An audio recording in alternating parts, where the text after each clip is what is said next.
ప్రేక్షక మహాశ్రేయులందరికీ కూడా నా హృదయపూర్వకమైనటువంటి నమస్కారాలు. నా పేరు ఇప్పిలి నరసింహ శర్మ. జ్యోతిష శాస్త్ర విభాగంలో చాలామంది జాతకాలకి నేను కొన్ని సమాధానాలు చెప్పడం జరుగుతోంది. ఈ ఛానల్లో కూడా కొన్ని విషయాలు తెలియజేయడం జరిగింది. ఇకపోతే ఒక వ్యక్తి జాతకంలో కాలసర్ప దోషం అనేటువంటి ఒక దోషం ఉంటుంది. దోషం అనకూడదు, అది యాదృష్టికంగా వచ్చేటువంటి ఒక అవకాశం. అయితే కాలసర్ప దోషం అంటే ఏమిటి, దానివల్ల ఆ వ్యక్తి మీద ఎటువంటి ప్రభావం ఉంటుంది, అలాంటి జాతకులు అభివృద్ధిలో పొందుతారా లేదా, వాళ్ళు ఉన్నతమైనటువంటి స్థితికి వెళ్తారా లేదా, లేకపోతే జీవితాంతం ఇలాగే కొనసాగుతుందా అనేటువంటి అపోహలు చాలామందికి ఉన్నాయి. కాలసర్పయోగ జాతకులందరూ కూడా ఒక్కలాగా ఉండరు. ఎందుకంటే యోగం అంటే ఇవి 12 ఉంటాయి. ఇంకా జ్యోతిష శాస్త్ర నిపుణులు చాలామంది ఇంకా చాలా వరకు ఉంటాయి అని చెప్పేసి చెప్తారు. ముఖ్యంగా ప్రధానంగా ఆలోచించాలంటే 12 మాత్రమే మనం బాగా గమనించాల్సిన విషయం. అసలు కాలసర్ప విషయం ఏమిటన్నది ఇప్పుడు మనం తెలుసుకుందాం. మనకి నవగ్రహాలు అంటాం. నవగ్రహాలు అంటే సూర్యుడు, చంద్రుడు, కుజుడు, బుధుడు, గురుడు, శుక్రుడు, శని, రాహువు, కేతువు. కాబట్టి ఈ 9 గ్రహాల తలక ప్రభావాన్నే జాతక చక్రంలో మనకి ఉపయోగించి ఫలితం చెప్పాల్సిన అవసరం ఉంటుంది. రాహువుకి కేతువుకి సంసప్తకం ఉంటుంది. రాహువుకి 7వ స్థానంలో కేతువు ఉంటాడు. ఇది జ్యోతిష శాస్త్ర సిద్ధాంతం. ఈ రాహువుకి కేతువు 7వ స్థానంలో ఉండడం చేత మిగతా గ్రహాలు ఉన్నాయి. రవి, చంద్రుడు, కుజుడు, బుధుడు, గురుడు, శుక్రుడు, శని. ఈ గ్రహాలన్నీ కూడా ఈ 2 స్థానాలు విడిచిపెట్టేసి మిగతా స్థానాలన్నింటిలోని కూడా అవి స్థిరమైపోయి ఉంటాయి. అప్పుడు కొన్ని సందర్భాల్లో లగ్నం కూడా రాహు దగ్గరికి కానీ, కేతువు దగ్గరికి కానీ, రాహు దగ్గర ఒక గ్రహం కానీ, కేతువు దగ్గర ఒక గ్రహం కానీ ఉన్నా అది కాలసర్పయోగ జాతకం అనేది మనం భావించాలి. ఎందుకంటే రాహుకేతువుల మధ్యనే ఇటుపక్క 5 స్థానాలు విడిచిపెట్టేసి 7 స్థానాల్లో మాత్రమే మొత్తం గ్రహాలు ఉండడం కాలసర్పయోగ జాతకం అంటారు. కాబట్టి అయితే మనిషికి 10 అవసరాలు ఉంటాయి, ముఖ్యమైనవి. 12 అవసరాలు ఉంటాయి. 12 అవసరాలు 2 మామూలువే, 10 అవసరాలు మాత్రం చాలా ప్రధానమైనవి. దానికి కేంద్రాలు, కోణాలు అంటారు. 1, 4, 7, 10 అన్నవి కేంద్రములు, 5, 9 అన్నవి కోణాలు. కాబట్టి అక్కడికి 6 ఇంకా మిగతా స్థానాలు కూడా దశమ స్థానంలోని గ్రహాలు ఉండడం వగైరా అన్నీ కలిపి 10 అవసరాలు మాత్రం ప్రధానమైనవి. ఇంకా 12 ఇంకా 2 అవసరాలు మామూలు స్థితి కలిగినవి. 1 ఆరోగ్యం, 2 సంపద, 3 సహోదర స్థానం, 4 విద్యామాతృ గృహవాహన సౌకర్యాలు, 5 పుత్రపుత్రికా స్థానం, 6 శత్రువులు రుణం, 7 భార్య, 8 ఆయుష్, 9 భాగ్యం, 10 వృత్తి ఉద్యోగాలు, 11 లాభం, 12 వ్యయం అని 12 అవసరాలు ఉంటాయి. ఈ 12 అవసరాలు నవగ్రహాల తరక చేతుల్లోనే ఉంటాయని మనం చెప్పుకోవాలి. కాబట్టి ఇక్కడ 7 స్థానాల్లో గ్రహాలు ఎప్పుడైతే ఉన్నాయో 5 స్థానాలు బలహీనపడతాయి. ఆ 5 స్థానాలు బలహీనపడకుండా ఉండాలి అనుకుంటే దానికి గురుదృష్టి పడాలి. అవి విశ్లేషణ చేసుకున్నట్టయితే 5 స్థానాలు ఎలా బలపడతాయి అనేది కూడా మనం జ్యోతిష్ శాస్త్ర నిపుణులు చెప్పి వాటికి కూడా ఒక మంచి ప్రాధాన్యతను కల్పించి ఆ వ్యక్తికి మంచి ఫలితాన్ని ఇవ్వగలుగుతారు. అయితే ముఖ్యంగా ఈ కాలసర్పయోగ జాతకం వాళ్ళు ఏదైనా పరిహారాలు చేసుకోవాలి, దాని నుంచి విముక్తి పొందాలనుకోవడం మాత్రం చాలా తప్పు. ఇక్కడ ఒక చిన్న విషయం ఏంటంటే ఒక రాశిలో రవి 1 నెల ఉంటాడు. తర్వాత చంద్రుడు 65 గంటలు మాత్రమే ఉంటాడు. కుజుడు 45 రోజులు ఉంటాడు. బుధుడు 1 నెల ఉంటాడు. తర్వాత శుక్రుడు 1 నెలే ఉంటాడు. తర్వాత శని 30 నెలలు ఉంటాడు. తర్వాత గురుడు 1 సంవత్సరం ఉంటాడు. ఈ ప్రకారంగా వాటి తాలూకా గోచారంలో వాటి తాలూకా స్థితిగతులు. కాలసర్పయోగం అనేటప్పుడు అప్పుడు 7 స్థానాల్లోనే గ్రహాలు పడిపోయిన సమయంలో ఒక వ్యక్తి పుట్టినట్టయితే అది జీవితాంతం ఆ జాతక చక్రం కాలసర్పయోగ జాతకంగానే పరిగణించబడుతుంది. అది దానికి ఏంటంటే సంవత్సరాల తేడా. ఇక్కడ నెలల్లోని సంవత్సరాలు, చిన్న చిన్న సంవత్సరాలు, తక్కువ సంవత్సరాల్లోని ఉంటుంది గోచారంలోని. అక్కడ రవి 6 సంవత్సరాలు, చంద్రుడు 10 సంవత్సరాలు, కుజుడు 7 సంవత్సరాలు, తర్వాత బుధుడు 17 సంవత్సరాలు, అదే ఇట్లాగా ఉంటాయి. అయితే గోచారానికి ఎప్పుడు మనం ఎక్కువ ప్రాధాన్యత ఇవ్వాలంటే 20 సంవత్సరాల తర్వాత మాత్రం గోచారం బాగా ప్రతి ఒక్క మనిషికి వర్తిస్తుంది.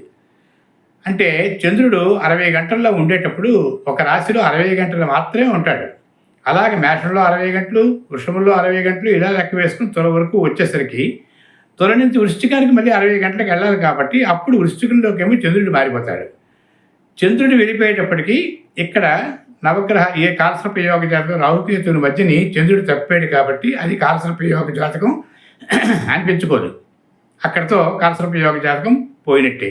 ఈలోగా రవి కూడా తులారాశిలో అంతవరకు సంచరించిన తర్వాత వృశ్చికంలోకి వచ్చిన రవి తల ప్రభ ఏ గ్రహమైనా సరే ఈ తరక కాల నియమాన్ని బట్టి ఒక్క గ్రహం కూడా ఇటు పక్కకి వృశ్చికం, ధనస్సు, మకరం, కుంభం, మీనంలోకి వచ్చేస్తే ఆ కాలసర్ప యోగ జాతకాలు తలక ప్రభావం చాలా తగ్గిపోతుంది. అది కాలసర్ప యోగ జాతకం అనిపించుకోదు. మళ్ళీ చంద్రుని మళ్ళీ అన్నీ అందులోనే మళ్ళీ రవి అందరూ కూడా రావడం అనేది కొంచెం చాలా టైం పడుతుంది. కాబట్టి కాలసర్ప యోగ జాతకానికి కొన్నాళ్ళు మాత్రమే ఈ ప్రభావం దుర్ప్రభావం మాత్రం ఉంటుందని మనం గమనించాలి. ఇకపోతే ఇప్పుడు చెప్పాను, మేషం నుంచి తుల వరకు లెక్కేసుకుంటే 7 రాశులు 7 స్థానాల్లోని 7 గ్రహాలు కూడా ఒక పక్కకు ఉంటాయి.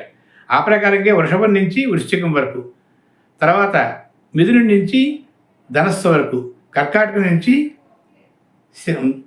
మకరం వరకు, సింహం నుంచి కుంభం వరకు, మీనం నుంచి మళ్ళీ కన్య నుంచి మీనం వరకు. ఈ ప్రకారంగా ఈ కాలసర్ప యోగ జాతకాలు ఇలాగే స్థితి ఉన్నట్టయితే 12 కాలసర్ప యోగ జాతకాలుగా మనం పరిగణించబడతాయి.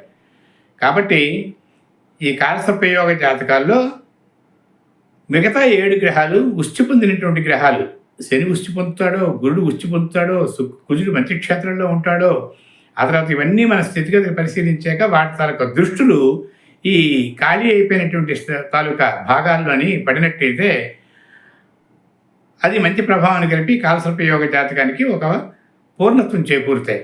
కాబట్టి కాలసర్ప యోగ జాతకానికి వైభవంగా జీవించేటువంటి అవకాశాన్ని కల్పిస్తాయి. ఇవన్నీ గమనించాలి.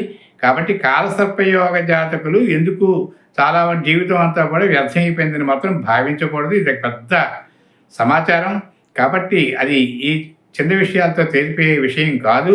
కాబట్టి ఎవరైనా కాలసర్ప యోగ జాతకం అని అన్నారంటే దానికోసం దోషం కోసం ఏ దేవాలయానికి వెళ్ళిపోయి కాలసర్ప దోషం ఉంది, కాలసర్ప దోషం ఉంది అని చెప్పేసి పూజలు పురస్కారాలు చేయడం కూడా మంచిదే, కాదనలేదు. అది 2 విభాగాలు. ఒకటి జాతక విభాగం, రెండోది ముహూర్త విభాగం. ఆ ముహూర్త విభాగంలో కొన్ని పరిహారాలు చెప్తుంటారు. శనికి దానం ఇవ్వాలి, శుక్రుడు దానం ఇవ్వాలి, కుజుడికి దానం ఇవ్వాలి, జపాలు చేయించాలి, కాలసర్ప పూజలు చేయించాలి, ఈశ్వరాభిషేకం చేయించాలి, సుబ్రహ్మణ్య స్వామిని పూజ చేయాలి అని రకరకాల ప్రభావాల్లో ముహూర్త విభాగంలో చెప్తారు పెద్దవాళ్ళు. అదేంటంటే మానసికంగా ఈ పూజ చేశాం కాబట్టి నేను స్థిరంగా ఉన్నాను, నా జాతకం మారుతుంది, కాబట్టి నాకు ఈ టైం నుంచి ఈ టైం వరకు ఫలానా దశ అంతర్దశ నడుస్తున్నది, కాబట్టి ఇప్పట్లో ఈ కాలసర్ప యోగ జాతకం నా వరకు రాదు, కాబట్టి నా తనకు అనుకున్న పనులన్నీ అవుతాయని ఆ వ్యక్తి కొంత ధీమాగా ఉంటాడు. కాబట్టి దానికి మనం కొట్టిపారేయలేం. కాకపోతే ఎక్కువగా ఆర్థికంగా నష్టపోయి పెద్ద పెద్ద వైభవంగా మాత్రం పూజలు చేసేటువంటి అవకాశం మాత్రం ఈ కాలసర్ప యోగ జాతకానికి ఉండదు. రెమెడీలంటే పరిష్కారాలు లేవనే చెప్పాలి. పరిష్కారాలని మానసికంగా తనకి ఒక శాంతిని కుదర్చడం కోసం ఈ వేద విధులు తప్పనిసరిగా ఈ పూజా పురస్కారాలు చేయిస్తూ వాళ్ళకి ఒక ప్రిపేర్ చేస్తారు. వాళ్ళకి ఇంకా మానసికంగా మంచి ఉత్తేజితం చేస్తారు. కాబట్టి కాలసర్ప యోగ జాతకం అనేది అందరికీ వస్తుంది, దేశానికే వస్తుంది. ఎవరు కూడా దాని గురించి పెద్దగా పట్టించుకునే అవసరం లేదు. నేను రాసిన జాతకాల్లో చాలా వరకు కూడా ఇంచుమించు చాలా వరకు కాలసర్ప యోగ జాతకాలు ఉంటాయి. ఆ ఒక సంవత్సరంలో కాలసర్ప యోగ జాతకం వచ్చిందంటే అది దేశానికి కూడా కొంత రకంగా ఇబ్బంది పడుతుంది. కాబట్టి వ్యక్తి మీద ఆ ప్రభావం చాలా తక్కువగానే ఉంటుందని మనం గమనించాలి. తప్పకుండా మీరేం చేస్తారంటే ఏదైనా మీకు సమస్య వచ్చినప్పుడు, ఏదైనా ఒక అనుమానం వచ్చినప్పుడు తప్పకుండా ఈ ఛానల్ ద్వారా నా నంబరు తీసుకొని ఫోన్ చేస్తే వారు వ్యక్తిగతంగా వాళ్ళ తన జాతకం పరిశీలించి ఏ ప్రభావాలు ఎక్కడున్నాయో, ఏ దశలు జరుగుతున్నాయో, ఏ అంతర్దశలు నడుస్తున్నాయో, గోచారం ఇప్పుడు ఎలాగుందో, దానికి కాలసర్ప యోగం ఎంతవరకు ప్రభావితం అయిందో అన్నది నేను తెలియజేయగలుగుతాను వ్యక్తిగతంగా. కాబట్టి అందరూ ఎవరు భయపడకండి. భగవంతుడు ఎప్పుడు కూడా హాని చేసేవాడు కాదు, ఆశీర్వదించవలసిన వాడని మనం గమనించాలి. ఇంకా చిన్న విషయం ఏమిటంటే, ఒక 7 శనివారాలు మాత్రం తప్పనిసరిగా నవగ్రహ దేవాలయానికి వెళ్ళి నవగ్రహాల్లో కూడా ఆవు నెయ్యితో దీపం పెట్టి అగరబత్తీలన్నీ కూడా వెలిగించి స్వామివారికి అక్కడ ఒక కొబ్బరికాయ, సూర్యుడి భగవానుడికో చంద్రుడికో కుజుడికో ఒక కొబ్బరికాయ నీళ్ళతో కూడా పువ్వుతో నీళ్ళు చల్లి ఆ తర్వాత హితోధికంగా నమస్కారం చేసి 7 ప్రదక్షిణాలు చేసి తర్వాత శివదర్శనం చేసుకున్న వాళ్ళకి తప్పనిసరిగా నవగ్రహ అనుగ్రహం, శివ అనుగ్రహం కలిగి కుటుంబ క్షేమం కలుగుతుంది. కాబట్టి ఎవరికి పెళ్ళిళ్ళు కావని, వృద్ధులోకి రారని ఇలాంటి అపోహలు మాత్రం కాలసర్పయోగ జాతకంలో ఉన్నాయని ఎవరూ భయపడిన అవసరం లేదు. వ్యక్తిగతంగా మీకేమైనా సమస్యలు ఉన్నట్టయితే ఒకసారి కాల్ చేసి తప్పకుండా నా తాలూకా సమాధానాన్ని కూడా మీరు వినవచ్చును. ధన్యవాదాలు.